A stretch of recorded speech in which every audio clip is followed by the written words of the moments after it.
una de las cosas de la Revolución Francesa, que es, ¿verdad?, una guerra por los derechos civiles, por los derechos humanos del ser humano. Hablamos de los derechos de expresión, de conciencia, de votar. Antes no votaba nadie, por lo menos cuando empezaron el voto, tú sabes, algo era algo. Y entonces una de las cosas que surgió bajo la Revolución Francesa fue la religión a la razón, o sea, la adoración de la razón como si fuera un dios. Incluso hasta hacían sus ceremonias, las ceremonias de bautismo, de casamiento, las hacían frente a un altar dedicado a la razón. Y los sacerdotes que no quisieran aceptar esta nueva religión, le decían: o juramentan o los matamos. ¿Y saben qué? Murieron centenares, miles, varios miles de sacerdotes que no estuvieron de acuerdo. O sea, hay mártires en todas las épocas.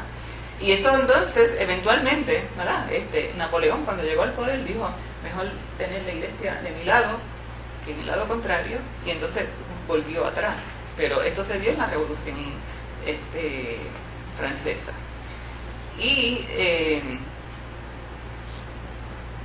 habiendo pasado todos esos siglos, ¿verdad?, donde se exaltó la razón a tal grado, pues entonces Kant es el que dice que no hay tal cosa como un pensamiento objetivo. O sea, que el ser humano no puede aspirar en realidad a un pensamiento objetivo, porque dice, en la mente está formada de tal, ¿verdad?, tiene estas estructuras de cómo allegarse cada pensamiento, cada conocimiento, cada dato que le llega nuevo, y lo pone dentro de unas estructuras ya existentes. Así que todo lo conocemos mediante esas estructuras mentales. No hay tal cosa como un conocimiento objetivo, ¿verdad? Eso se ha puesto mucho de moda hoy en la actualidad, porque ahora es que de la misma forma, por ejemplo, que nosotros que tenemos dos idiomas que usamos bastante a menudo, sabemos que hay conceptos en un idioma que en otro no tienen una traducción. Que por más que nosotros le demos la vuelta, no hay forma de que nosotros podamos explicar una cosa con un concepto que no existe en un idioma, pero que existe en otro. Ay, bendito. El hermano dice: ay, bendito.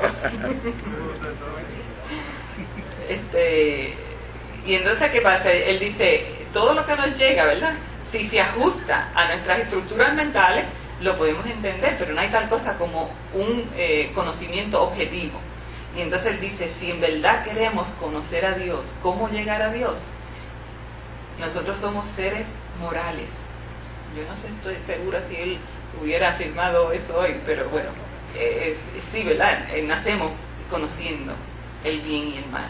Y él dice, y esa es la forma de conocer que hay un Dios, porque si nosotros somos seres morales, entonces tiene que haber una perfección moral, y ese es Dios. Eso es toda una forma de explicar fuera de lo bíblico, porque cuando nosotros vamos a presentarle el evangelio a alguien, pues usamos ¿qué? Pues las escrituras, usualmente, ¿verdad? Y él, pues fuera de eso, porque a través de las escrituras no puede presentar a Dios. ¿Por qué? Porque todo el que piensa que la razón es lo máximo ha desechado las escrituras. Así que eso es una forma que le da la vuelta al asunto. Vino otro, después de Kant,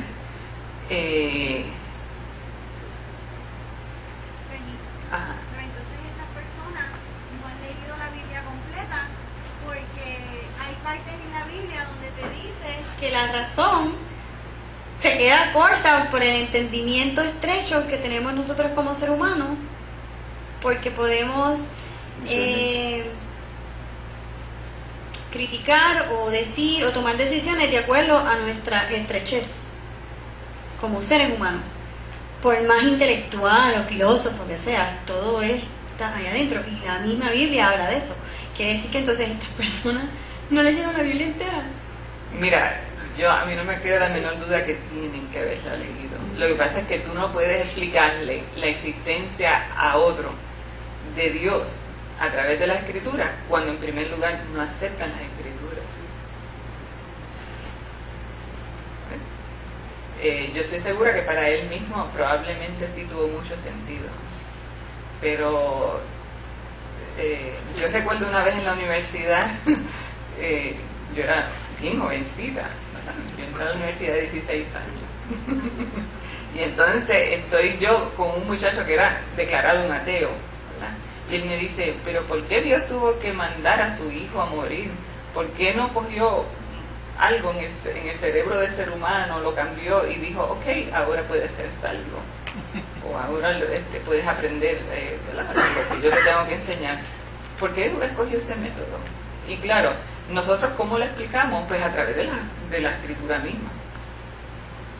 Claro, no hay otra forma de nosotros explicar el que Dios se encarnara a menos que no fuera a través de la misma escritura. Lo que pasa es que la escritura dice que su sabiduría sobrepasa todo entendimiento y ellos no querían entender, y esto es a nivel de espíritu. Si ellos no creen en el espíritu no lo van a entender nunca, se iban a nivel intelectual. Tú sabes que esa es una de las formas que voy a hablar ahora. Otro de los pensadores, ajá. Que Kant decía, me gusta saber, más que saber, me gusta dudar porque No te estoy oyendo. la búsqueda de la verdad. Yo te Lo digo, tienes que llévaselo. repetir. Esa edad no puede caminar mucho. Que Kant decía que le gustaba saber, pero más que saber le gustaba dudar, porque la duda es la búsqueda de la verdad. Y si llegaba a la verdad, llegaba a Cristo. Pero Kant cree. Los que no creen son los que están exaltando las Pero razones. él tenía ese pensamiento. Ahora, déjenme decirle, ellos creen a su forma. No recuerdo eso de la filosofía básica que cogí en la universidad, o el doctor Vergara. Que era un teólogo protestante. Me enseñó eso. Siempre me quedó esa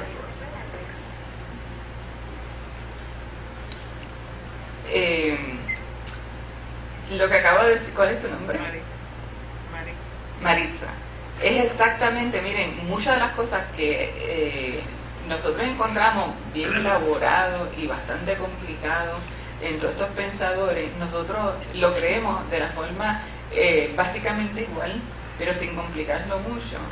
Y esta gente dedicaron toda su vida a esto, y claro, cualquiera que estudie filosofía, yo he enseñado historia occidental en bastantes ocasiones en universidades, y una de las cosas que, ¿verdad?, yo he podido repasar y que me ha ayudado para cuestiones como ahora, es que siempre se introduce la historia del pensamiento, y en la historia del pensamiento pues obviamente estas son figuras claves. A Kant se le considera uno de los filósofos más extraordinarios de todos los tiempos, de todas las culturas. Es esas cosas. Y entonces, claro, es fácil para nosotros decir lo que ellos dijeron porque eso se ha filtrado, ¿verdad?, en nuestra educación, en nuestra enseñanza, pero ellos lo dijeron en un momento que fue completamente creativo, en un momento que ellos fueron los primeros en decirlo, ¿verdad? Y lo dijeron de una forma excepcional, o sea, eran pensadores únicos.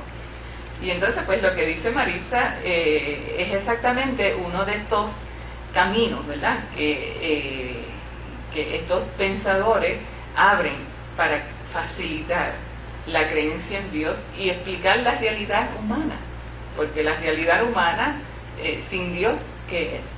¿Verdad? Eso es otro, ¿verdad?, de otro canto al existencialismo. Y quien dijo esto se llamó Hegel, que ese nombre es familiar también para muchos. Hay una razón universal, que es el espíritu. Eso fue lo que dijo Hegel. Y todo lo que existe es el pensar del espíritu.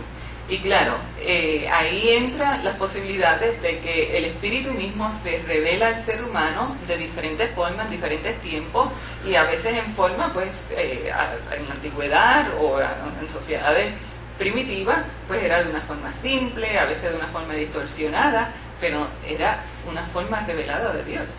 Y eso los misioneros, cuando van a estas, ¿verdad?, a estos países, a estas tribus antiguas y primitivas, siempre ven la esencia de la revelación del Espíritu. Yo recuerdo haber visto, no sé si lo mencioné aquí en una de las sesiones, de unos misioneros que están predicando a una tribu, creo que es en Venezuela, y entonces esta gente, cuando se le habla en términos espirituales, ellos saben exactamente de qué se les está hablando. Ellos conocen porque ellos ven en la realidad espiritual, ven físicamente. Y entonces cuando se le habla, cuando le van a presentar el Evangelio, pues entonces lo que le presentan es el gran Espíritu. Como quien dice, ustedes conocen en la vida espiritual, pero este es el que está sobre todo el mundo espiritual.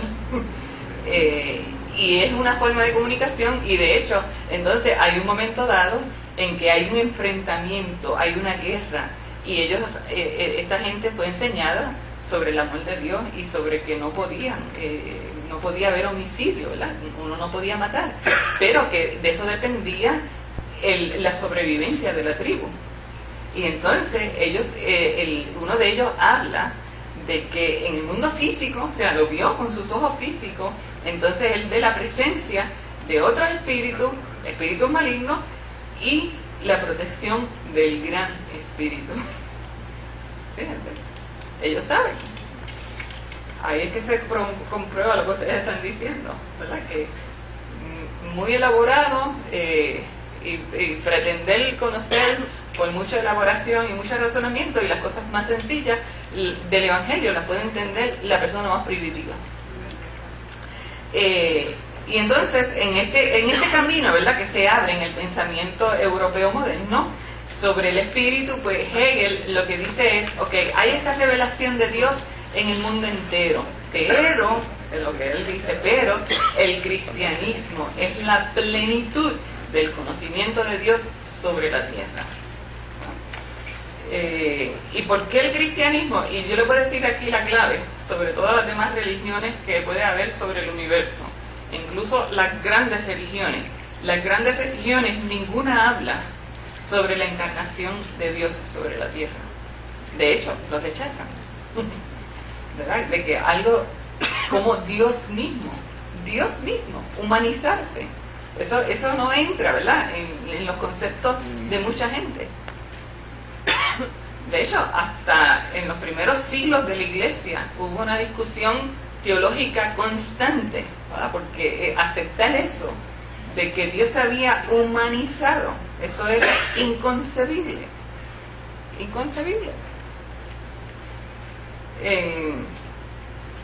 Y Hegel pues concluye de esa forma, o sea que hay la revelación de Dios, pero el cristianismo es la máxima revelación de Dios, donde el ser humano se llega a unir en una relación total con Dios, porque Dios se hace ser humano.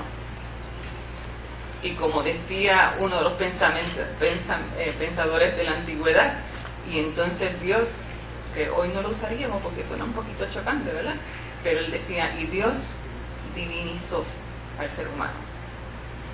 Si nosotros oímos por ahí a veces predicadores diciendo, nosotros somos pequeños diosecitos, pero suena muy chocante.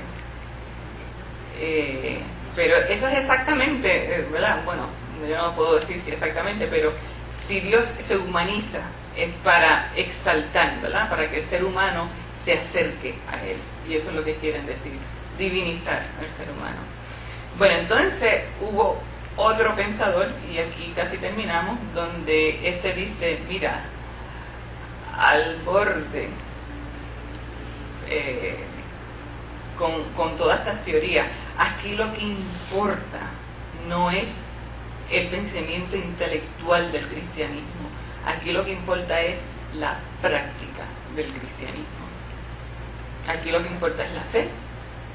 Y la fe, de hecho, él dice, y esto es tan presente hoy como en aquel momento, porque en la cristiandad la fe se ha, aquí voy a acuñar un término, se ha baratizado. O sea, que se ha reducido tanto